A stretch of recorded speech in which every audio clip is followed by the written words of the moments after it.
Désolée, j'ai fait une. Là, c'est Bibi qui a fait une fausse manipulation. Donc, ça va être en quatre fois. Donc, je suis désolée. Donc, c'est la suite hein, du titre que je vous ai dit. Donc, je suis vraiment désolée. J'ai pas appuyé sur le bon bouton entre guillemets. Donc, c'est la suite. Donc, j'en suis vraiment désolée. C'est bien rouge, comme celui des humains, et ils vont faire une analyse de sang.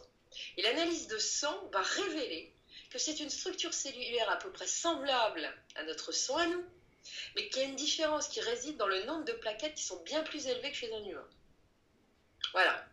Donc, tout le temps qu'aura duré l'intervention, la créature ne bougera pas, ne criera pas, ne sera complètement immobile, elle ne bougera pas. Simplement, ils remarqueront qu'elle a une respiration beaucoup plus courte. Elle respire beaucoup plus fort, donc elle doit souffrir certainement quelque part. Et puis alors, ils vont être surpris avec les battements du cœur, parce qu'elle est évidemment branchée sur des appareils. Il y a des moments, c'est audible, il y a des moments, il n'y a plus rien. Si on lui prend le pouls, c'est pareil. Il y a des moments où il y a du pouls, il y a des moments où il y en a plus. Quand même assez spécial. Bon, après ça, ça c'est la première partie de la confession, si je puis dire, de ces trois personnes au docteur Lair. Il va s'apercevoir tout de suite que ces gens-là sont retournés. Ils sont tendus, ils sont livides, tous ont l'air mal à l'aise. Ah, il se dit, il est peut-être temps de reprendre, donc après le petit café, 10 minutes après, on y repasse. Et l'air va leur demander s'ils ont quelque chose de particulier à ajouter.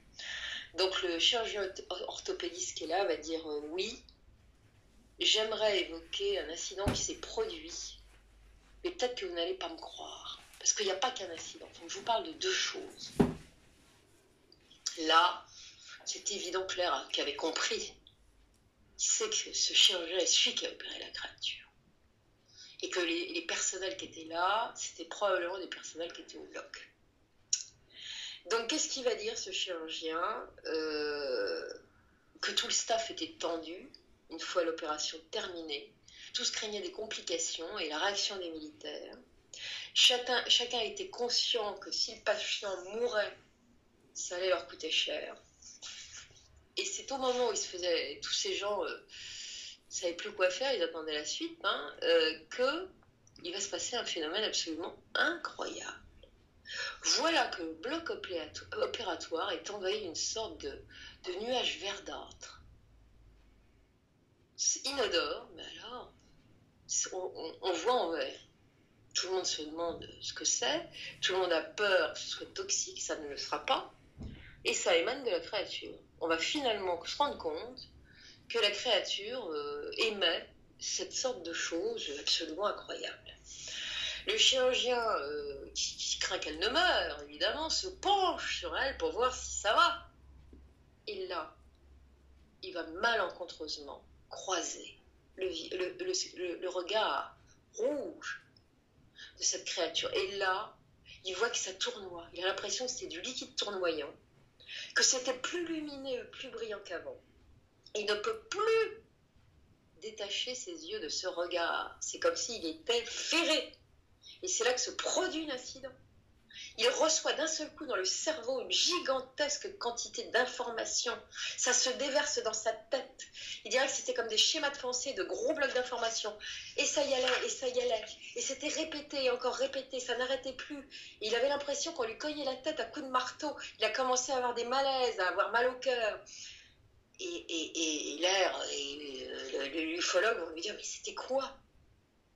Et l'homme est ébranlé. Il dit que ça concernait les humains.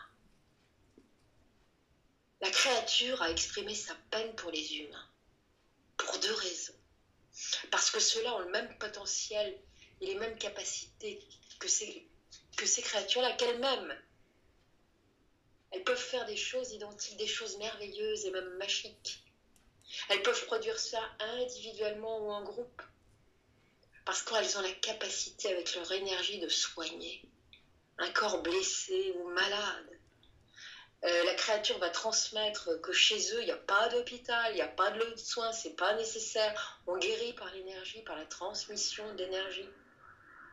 Puis Puis la seconde raison va donner la créature, elle va dire, nous avons de la peine pour votre espèce. Vous n'êtes même plus conscient que vous êtes des êtres spirituels, logés dans une enveloppe temporelle. Vous êtes totalement déconnecté de votre moi spirituel. Suite à cela, le chirurgien est affaissé dans son fauteuil. Il ne veut plus parler. Il est bloqué. On essaye de lui demander si ça va. Non, ça va pas du tout. Il veut plus parler. Il ajoutera simplement que cette transmission sauvage d'informations a été terrible pour lui. D'abord parce que ça l'a bouleversé dans son contenu, mais surtout il a eu des maux de crâne absolument atroces pendant 2 semaines. Alors, c'est très marrant parce que je ne sais plus à quel propos j'avais lu quelque chose, un extraterrestre qui avait dit à contacter, c'est pas la peine que je me branche sur vous et que vous transmette de l'information parce que votre cerveau n'est pas capable de tout contenir, ça risque de vous faire mourir, vous allez dépasser l'overdose. Ben, c'est exactement ce qui s'est passé. Il a pris des fichiers entiers d'informations et il n'y avait plus la place, ça saturait, d'où ses migraines. Alors, ce qu'on va quand même lui demander à ce chirurgien comment a évolué l'état de la créature, il va dire que son état est resté stable. Ils ont été extrêmement surpris parce que dans les heures qui ont suivi, la cicatrisation de la plaie et de l'os va se faire. Il n'y a pratiquement plus rien au bout de très peu de temps. Ils n'ont jamais vu ça, c'est absolument fantastique. À partir de là, les militaires décident qu'elle est rétablie et il faut l'évacuer. Et donc par la porte arrière de l'hôpital. Ça veut bien dire quoi? C'est qu'on nous a dit tout à l'heure, et je vous ai rapporté ce qu'il y avait des témoins, elle est morte, on l'a mis dans une caisse, on a vu sortir une caisse. Alors il y a quand même 2 choses qui sont intéressantes. C'est quand le chirurgien dit, j'ai repéré sur son côté de pied, elle était allongée sur le truc, qu'il y avait cette sorte d'appendice. Là, il va voir comment ça fonctionne l'appendice. Donc elle n'était pas morte quand elle a quitté l'hôpital. On l'a peut-être mis dans une caisse, mais elle n'était pas morte, cette créature. J'en suis absolument convaincue, même si plusieurs sources disent que cette créature était décédée. Voilà. Donc, ce qui va impressionner le docteur Lair et enfin l'ufologue également, c'est que pendant tout le temps, il avait bien compris que ce que ces gens racontaient d'un seul cœur, c'était leur histoire. Mais ils ont toujours parlé à la première personne. Je fais ceci, j'ai fait cela, j'ai vu ceci, j'ai vu cela. Donc finalement, bon, c'est assez particulier.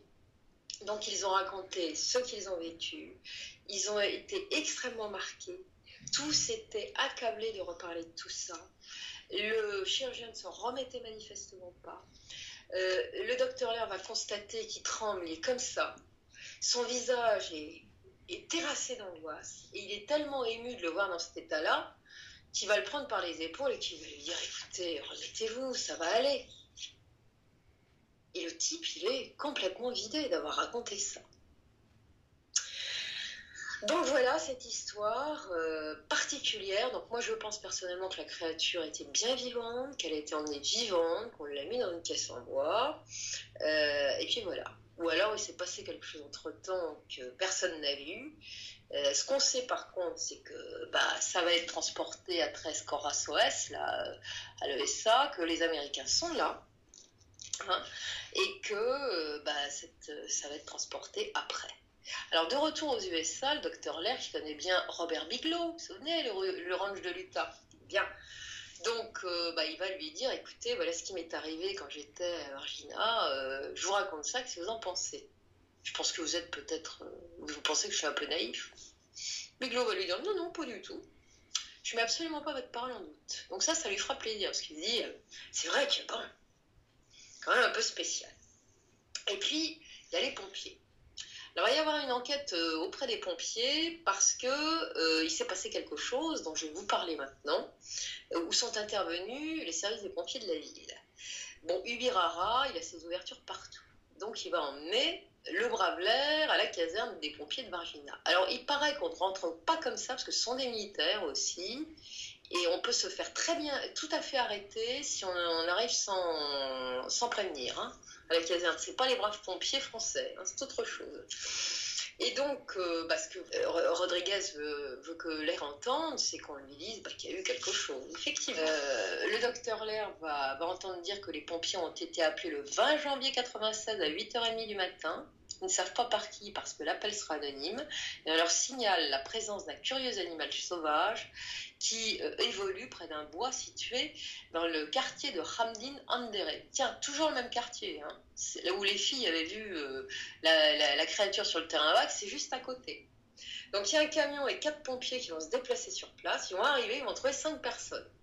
Un couple avec 3 enfants, 3 garçons, qui lui disent ouais on a vu un truc là, c'est bizarre. Et puis les gamins, ils lui ont jeté des pierres. Évidemment, nous sommes des humains. Hein. Alors il voulait voir ce qu'elle allait faire, mais elle n'a pas eu de réaction. Hein. Elle a poursuivi son chemin, elle a disparu. Pas du tout agressive. Les pompiers vont fouiller le bois de fond en comble, ils vont mis 2 heures à la découvrir. Hein. Une fois encerclée, elle ne se rebelle pas. Elle semble étourdie et sur le point de défaillir, comme si elle avait un malaise. Dès qu'elle a été repérée, les pompiers ont prévenu leur QG. Effectivement, ils vont remonter ensuite, on leur a donné des instructions, ils vont remonter sur une petite colline qui... Donc je vais passer un petit peu parce que ça va être vraiment trop long si je tiens à manger quand même, à remplir un petit peu mon ventre. Et puis je vais passer quelques extraits, c'est pas grave. Sans ça vous faites vos recherches, hein. J'ai dit ce qu'il fallait dire, ou sans ça vous regardez le commentaire de Monique. Donc je vais passer un petit peu et j'en suis désolée parce que autrement je vais pas en finir, ça va prendre du temps et du temps et du temps. Ni dans les mois qui vont suivre. On sait que cette observation, cette augmentation d'apparition de ovnis a été très très intense, mais c'est même intensifié par rapport à d'habitude dans les 13 mois qui ont précédé. Et il n'y en a pas que dans cet état du Brésil, il y a d'autres états qui sont concernés. Nombre d'opérateurs radars vont le confirmer. Il y aura aussi beaucoup de films et de photos qui seront pris par des gens, militaires ou non. Et également à cette période-là vont être rapportés énormément de cas d'agression par des créatures ou carrément des ovnis. C'est pour ça que je reparlerai un jour de ce qui se passe au Brésil, parce que parfois c'est quand même très inquiétant. Et dès le début du mois de janvier 96, eh bien sur Varginha, c'est le grand festival tous les soirs, et même de jour, on en voit partout. Et les militaires ont prévenu même des militaires qui ont décidé de parler, ils ont prévenu même les ufologues pour qu'ils soient au rendez-vous au bon moment. Et puis, il va y avoir quelques témoins qui vont parler d'un crash près de Varginha. Et ces témoins, c'est un couple qui s'appelle Oralina et Enrico De Freitas. Ils travaillent dans une ferme qui est située dans une zone de plantation de café. Ceux-là terminent tranquillement leur journée, monsieur est devant la télé, 1h du matin, ce 20 janvier 1996. Ils vivent à côté de la fameuse route qui va de Varginha jusqu'à Tres Corações. Et donc, voilà, tout le monde est peinard, quand d'un seul coup, panique à bord, on entend au dehors le bétail complètement affolé. Les vaches meuglent à tout va, ça piétine, enfin bon bref, Madame de Freitas va à la fenêtre, regarde ce qui se passe, et elle voit effectivement le bétail qui court dans tous les sens, dans leur pré, mais également certains ont sauté les barrières. Donc c'est la panique. Et à ce moment-là, que voit-elle? Arrivée à très basse altitude, elle dirait que ça volait pas plus de 5 mètres au-dessus du sol, un engin.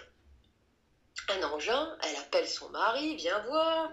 Il compare à ça à un engin qui n'était pas très grand, ça avait la taille d'un petit bus, mais ça avait la forme un peu d'un sous-marin. En fait, il décrit un cigare. Hein, et il dira que le fuselage était très sombre. Madame de Freitas fera la même description que son mari et dira que donc il volait très bas, mais qu'en plus il y avait une importante fumée de vapeur blanche qui s'en échappait. Et surtout, les deux vont remarquer que l'engin, qui est sombre et sans lumière, et n'émet aucun son, a l'air très endommagé. Des parties de fuselage se balancent dans le vent, comme s'il y avait eu un accident à l'avant, quoi. Il était défoncé à l'avant. Et ce truc-là, ils vont l'observer pendant 40 minutes. Ça n'avance pas. Ça avance au ralenti. Donc ce truc-là, manifestement, est très endommagé. Donc ça, on est bien le 20 janvier. C'est important, vous allez voir pourquoi. Donc, beaucoup d'ufologues vont penser que ce truc-là s'est craché entre 1h et 5h du matin. Et que cet appareil qui était endommagé, peut-être l'a-t-il été par une explosion à bord. C'est ce qu'on peut imaginer. Parce qu'on a retrouvé, alors l'endroit vous ne le saurez pas parce que c'est pas dit, à un endroit précis, des fragments métalliques éparpillés qui étaient quand même assez loin du lieu supposé du crash, dont on ne saura pas celui-là où ça se passe. Hein. En tout cas, le cigare, semble-t-il, a eu un problème, peut-être une explosion à bord, il a péniblement... voilà, et certains enquêteurs supposent qu'avant qu'il se crache complètement, eh bien, le pilote ait débarqué des créatures qui étaient à bord. Et ça se pourrait bien que ce soit celle-là qu'on ait vue à droite et à gauche, dans un périmètre qui est quand même assez réduit. Et la première créature qui a été vue, donc c'est celle avec les 3 jeunes filles dans le terrain vague. Alors, il y a un ufologue local qui s'appelle Vittorio Paccheccini, qui est quelqu'un qui est renommé et sérieux, qui va recueillir le témoignage d'un étudiant qui s'appelle Ildo Lucio Galdino, qui dira qu'un peu avant 8h du matin, ce 20 janvier, voilà qu'il ouvre les fenêtres de sa salle de bain, et qu'est-ce qu'il voit ? Devant la porte d'entrée de son immeuble, une créature accroupie. Il dira qu'elle était nue, qu'elle avait une peau sombre, d'aspect huileux, que ses mains avaient 3 longs doigts effilés, il n'y en a pas 4, là il y en a 3, peut-être qu'il n'a pas tout vu, et qu'elle devait venir partout, et évidemment vous avez eu des rapidités de réaction, puisqu'ils étaient sur les dents. Et puis il y a eu autre chose. On va voir le 23 janvier 1996 un avion militaire décoller de la base de Canoa dans le Rio Grande do Sul pour le Minas Gerais, avec des soldats à bord qui amènent des containers bourrés d'ordinateurs, de générateurs, de radars, de tout ce qu'il faut. Donc on est au cœur, si vous voulez, d'une invasion, d'une explosion d'ovnis dans le coin. Et il semblerait, d'après les militaires qui ont osé témoigner, qu'ils ont cru à ce moment-là à une attaque extraterrestre. D'où la panique à bord et le concours des Américains. C'était tout à fait anormal. C'est là qu'on a vu effectivement atterrir sur la base de l'ESA de Tres Corações les hélicoptères de l'Air Force, avec des militaires à bord. Les agents du renseignement ont été rappelés des 4 coins du Brésil pour venir se concentrer dans la région de Varginha. Tres Corações a connu une activité tout à fait inhabituelle, avec une zone tout autour où les habitants ne pouvaient plus approcher, ce qu'ils n'ont pas manqué évidemment de remarquer. Une rumeur va circuler qu'un officier de l'armée brésilienne a été impliqué dans la capture et le transfert de l'une des créatures et qu'il l'a filmé. Il y a donc un film. Et c'est les gamines de cet officier qui auraient farfouillé dans les sphères de papa pour chercher des films porno pour lui prendre la main dans le sac, si je puis dire, qui seraient tombés sur le film de la créature. Ce qui est très intéressant aussi, c'est que l'armée brésilienne a déclaré avoir mené une enquête en 96 et 97, donc juste après. Ça a été réalisé par la police militaire du district. Conclusion éloquente. Ce que les 3 jeunes filles auraient pu voir sur le terrain vague, c'était pas du tout une créature. Bon public, bonne population. Mais non, c'est un jeune homme. Ce pauvre jeune homme était handicapé mental. Il était autiste et il était un peu bizarre. Il s'appelait Mundino. Il vivait pas dans le quartier du terrain vague et puis il avait l'habitude de se tenir accroupi. Et puis il avait une tête un peu plus volumineuse que les autres. Bah voilà, c'était lui. Allez, circulez, il n'y a rien à voir. Oubliez tout ça. Évidemment, quand les 3 jeunes filles vont apprendre ça, elles vont dire on ne pas se foutre de la gueule du monde, et elles ont bien raison. Hein, et tant qu'à faire, pour ce qui est du reste, l'armée va souligner des... pas d'abord, on n'a pas d'archives. Les archives sur les questions ufologiques, il n'y en a pas. Ah bon? Plus c'est gros, plus ça passe.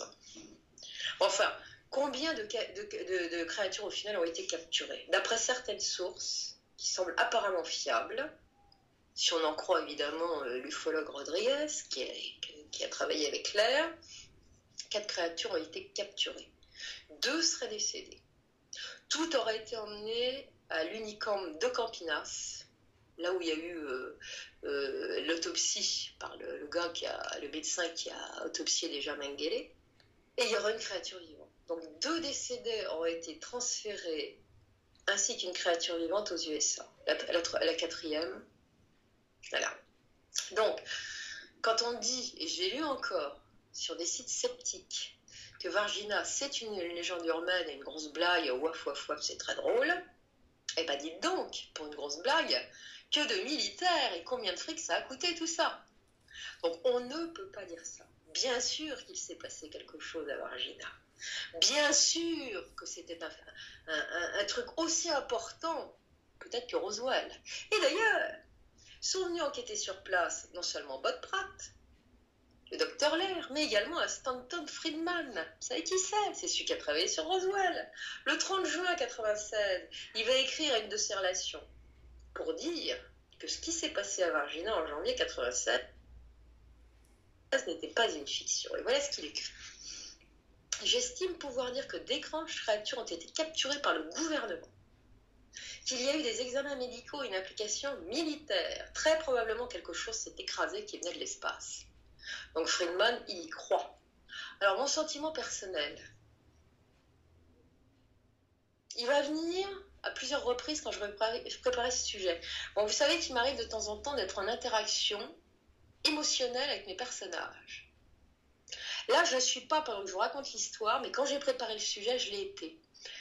Et j'ai vu qu'il y a un ufologue, dont je parlais tout à l'heure, qui s'appelle Claude Ercovo, qui a été également très ému par cette histoire-là, profondément offusqué par l'assassinat gratuit de certaines créatures, dont celle du fermier qui tire sur la créature. Et lui, il va poser clairement la question, il va l'écrire, il va le dire, il va dire de quel droit des êtres humains, civils ou militaires, peuvent-ils tuer un être non humain? Il va se demander ce que prévoit une constitution brésilienne en la matière, ainsi que dans d'autres États de la planète. Il n'y a pas que le Brésil. Il ira plus loin. Rappelons le 10 commandements, tu ne tueras point. Moi, j'ai été choquée par ce qui a été rapporté par les témoins. Ces créatures, manifestement, ne sont pas agressives. Elles sont peut-être dangereuses au toucher. On a vu que ça peut provoquer des problèmes physiques. Mais elles ne sont pas mauvaises. Au contraire, on a vu autre chose. Et j'ai trouvé que ces pauvres créatures, c'était très émouvant et affreux ce qui leur est arrivé. Et en préparant mon sujet, j'ai eu de la peine. Je me suis dit quand même, on est vraiment méchants. Il y a plusieurs extraterrestres, je ne parle pas des gris, ni les membres, c'est pas eux qui ont fait ces déclarations, mais de ces êtres qui ne vivent pas sur la Terre et qui sont de passage probablement comme ceux-là. À mon avis, ceux-là étaient probablement des scientifiques ou autre chose, qui étaient de passage et qui ne sont pas des permanents. Et ils ont eu un problème.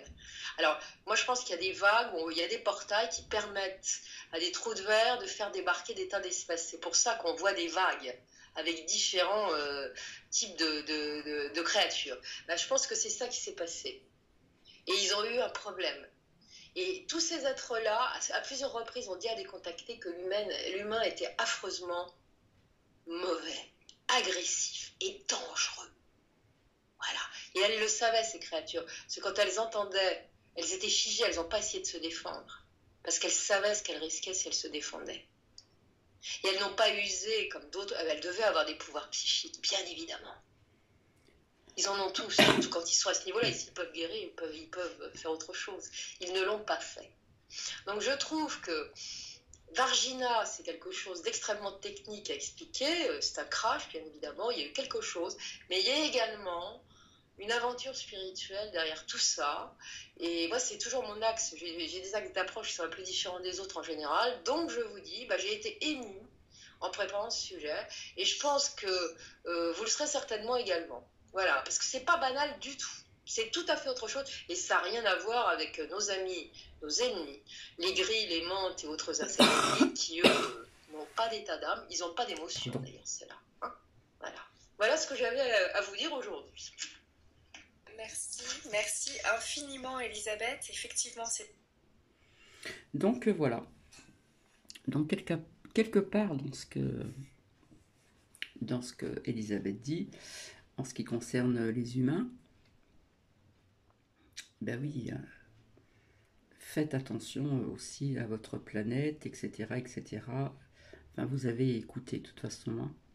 Donc j'ai passé des passages parce qu'autrement ça aurait été très long, j'en suis à 25 minutes.